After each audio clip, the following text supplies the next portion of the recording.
അബുദാബിയിൽ ഏതാ best restaurant എന്ന് ചോദിച്ചപ്പോൾ വിച്ചു ചേച്ചി പറഞ്ഞതാണ് നമുക്ക് ഗുഡ് ബർഗറിൽ പോകാമെന്ന്. അങ്ങനെ നമ്മൾ അവിടുത്തെ ഫേമസ് ആയിട്ടുള്ള തന്തൂരി പ്ലാറ്ററും അതുപോലെ തന്നെ ഗ്രിൽഡ് ഫിഷുമാണ് ഓർഡർ ചെയ്തത്. എനിക്ക് ഇവിടുത്തെ ഏറ്റവും ഇഷ്ടമുള്ള കാര്യമാണെങ്കിൽ നമ്മൾ ഗ്രിൽഡ് ഐറ്റംസ് ഓർഡർ ചെയ്യുന്നെങ്കിൽ അതിൻ്റെ കൂടെയുള്ള സാലഡും ഹമൂസും സോസും എല്ലാം ഇവർ ഇഷ്ടം പോലെ തരും. പിന്നെ ഈ കാണുന്ന റൈസ് അൺലിമിറ്റഡ് ആണ് കേട്ടോ, നമുക്ക് എത്ര വേണമെങ്കിലും അവർ തരും. ചിക്കൻ കഴിച്ച് മടുത്തോണ്ടാണ് ഞാൻ ഫിഷ് ഓർഡർ ചെയ്തിട്ടുള്ളത്. ഈ ഫിഷിൻ്റെ പേര് സീബ്രീമെന്നോ അങ്ങനെ എന്തോ ആണ്, പേരെന്തെങ്കിലും ആയിക്കോട്ടെ. പക്ഷേ ഇപ്പോൾ എനിക്ക് ഈ വോയിസ് ഓവർ ചെയ്യുന്ന സമയത്ത് എൻ്റെ വായിൽ വെള്ളം വരുന്നുണ്ട്, അത്രയ്ക്ക് ടേസ്റ്റ് ആയിരുന്നു ഈ ഒരു ഗ്രിൽഡ് ഫിഷ്. പിന്നെ ഹുമൂസാണോ ഹമൂസാണോ എന്ന് അറിയില്ല, അതും ഞാൻ ആദ്യമായിട്ടാണ് ടേസ്റ്റ് ചെയ്യുന്നത്. ഒരു കടല അരച്ച സാധനമാണെങ്കിലും ഒരു കുബൂസിൻ്റെ കൂടെ ഡിപ്പ് ചെയ്ത് കഴിക്കുന്ന സമയത്ത് നല്ല ടേസ്റ്റ് ഉണ്ടായിരുന്നു. നീ എന്തിനാ യു എയിലേക്ക് പോയത്, തിന്നാനാണെന്ന് കുറേ ആൾ എന്നോട് ചോദിക്കുന്നുണ്ട്. അതെ, തിന്നാൻ തന്നെയാണ്. ഇങ്ങനെ ഫുഡ് കഴിക്കുന്നതിന് അത്ര സുഖം വേറെ ഒന്നിനും കിട്ടൂല. അതിനുശേഷം എന്നെ കൊണ്ടുപോയത് അവിടുത്തെ ഒരു ഫേമസ് ബബിൾ ടീ കിട്ടുന്ന സ്ഥലത്താണ്.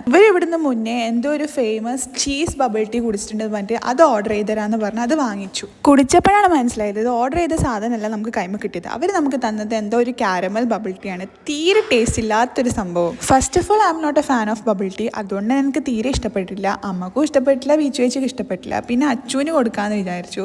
കാറിലെത്തിയിട്ട് അച്ചുവിന് കൊടുത്തപ്പോഴും അച്ചുവിന് ഇഷ്ടപ്പെട്ടില്ല. അപ്പം ഞാൻ മനസ്സിലാക്കി ഇത് എൻ്റെ തെറ്റല്ല, സംഭവം ടേസ്റ്റ് ഇല്ലാത്തതുകൊണ്ടാണെന്ന്. അപ്പോൾ ശരിടാ, ബൈ.